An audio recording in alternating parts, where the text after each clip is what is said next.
Hi there, I'm Mark Seeley. So in the last video, we spent a lot of time talking about fish bowls. Today we are going to present a fish story.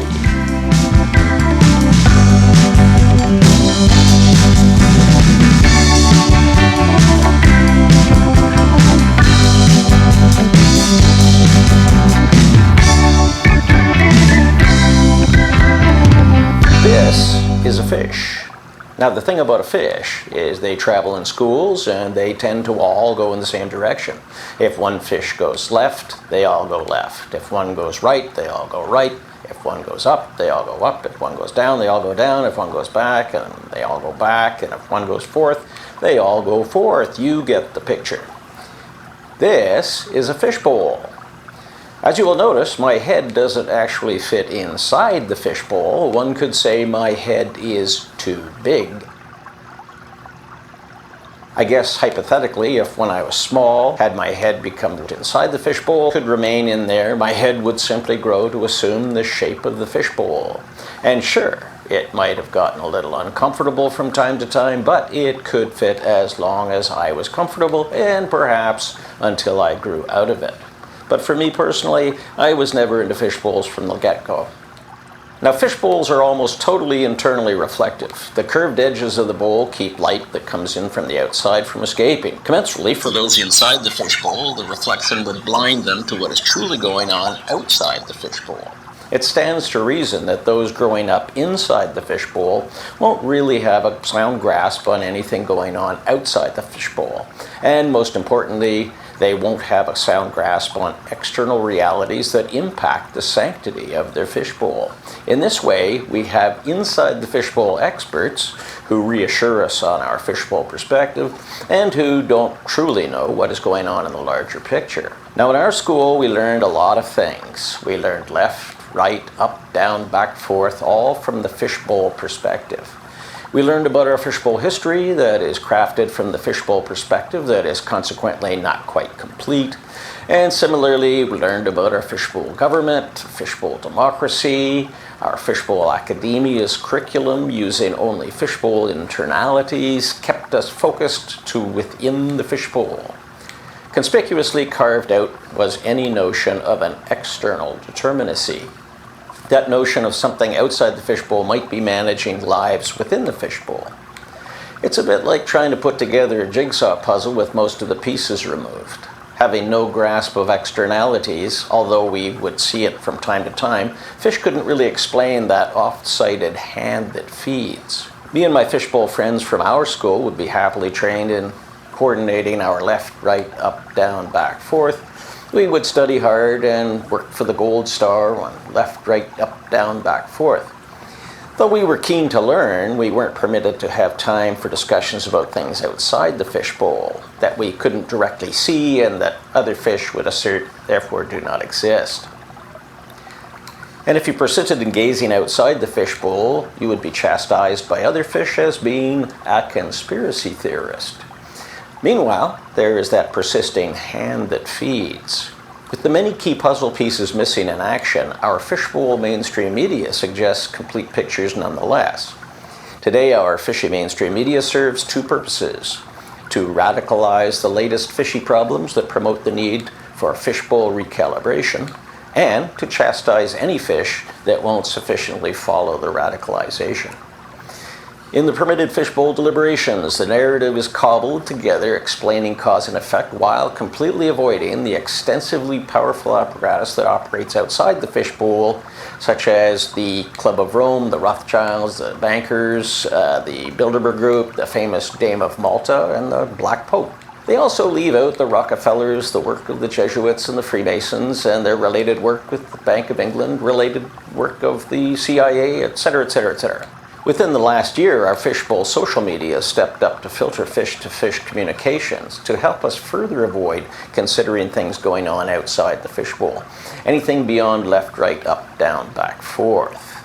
And so, since the days when I was a mere minnow, Kennedy was shot in a hail of bullets that exceeded the permitted official narrative, but none of those stray bullets ever cracked our fishbowl.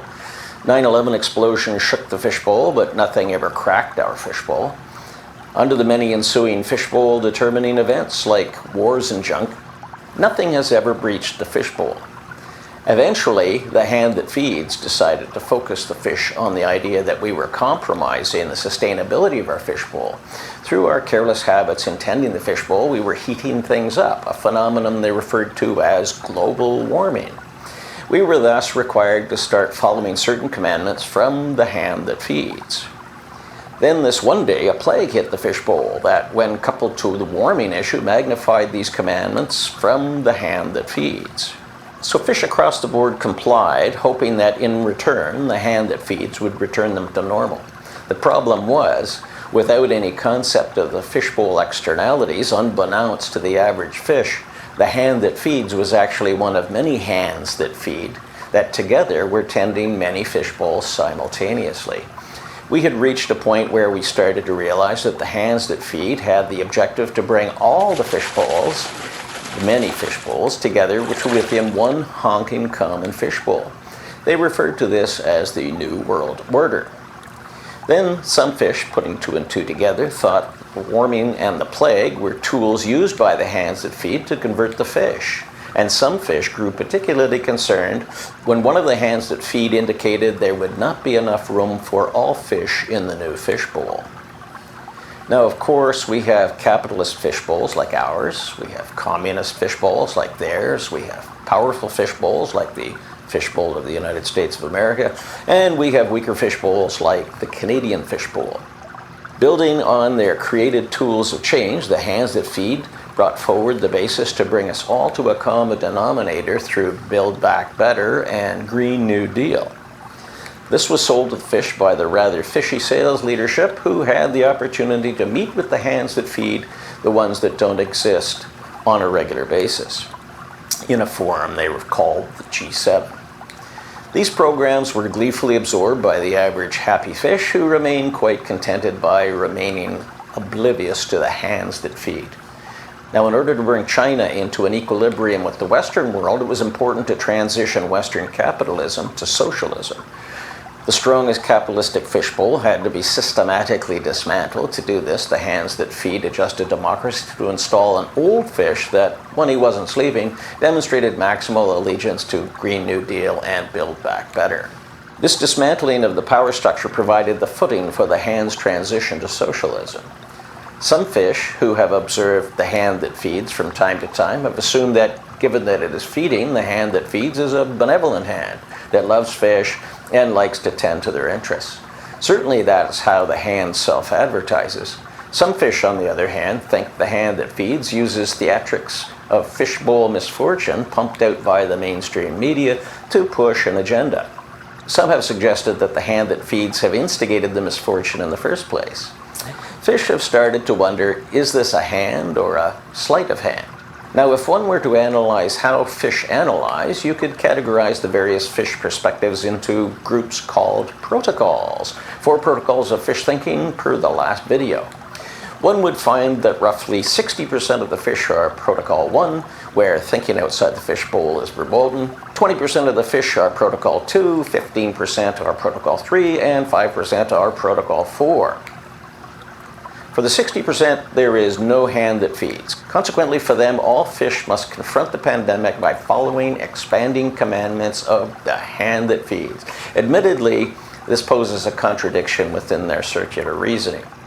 Meanwhile, 5% of the fish that watch the hands that feed think the measures introduced in response to the last catastrophe were actually the formative objectives of the hands that feed, suggesting that the pandemic was a plandemic.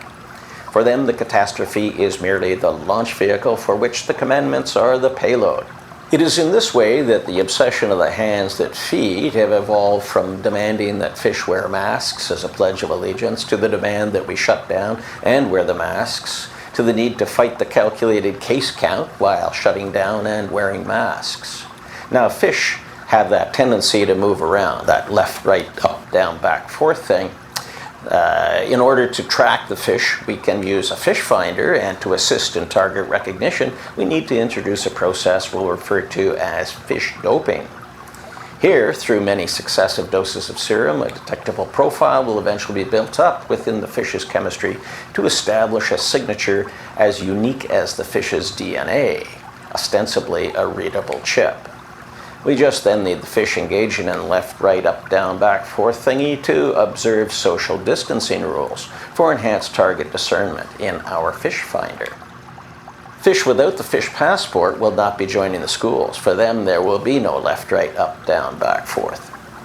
For fish saying the fish passport was planned in advance of the pandemic, the 60% Protocol 1 fish bowlers are quick to say, shut up.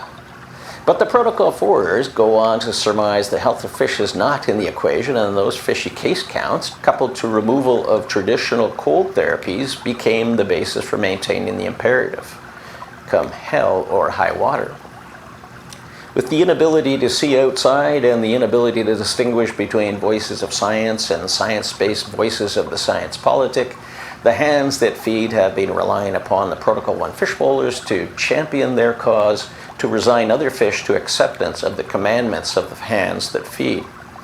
The fish in the fishbowl thrive on sociolytics, whereby perspective of the masses is more akin to an installed social religion. Analyses are adjusted to avoid learning as required to perpetuate the preferred dogma. Exiting the roundabout just requires a little situational awareness. Have a look at the hands that feed. From an analytic perspective, my recommendation is move from the comfort of your fishbowl. When the hands that feed issue their boil water advisory, this would be a good time for you to wake up. We take a keen interest in all fish. Join us next time for On Cracking the Code. On behalf of Dan Carrier and myself, this is Mark Seeley saying thanks very much for watching. Until next time. Morning! Morning. Morning! What's new? Not much.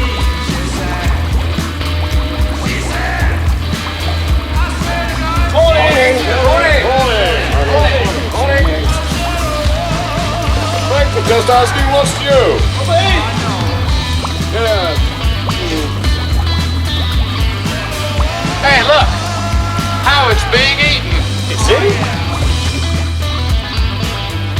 Makes you think, doesn't it? I mean, what's it all about? Basically, I don't wanna swim.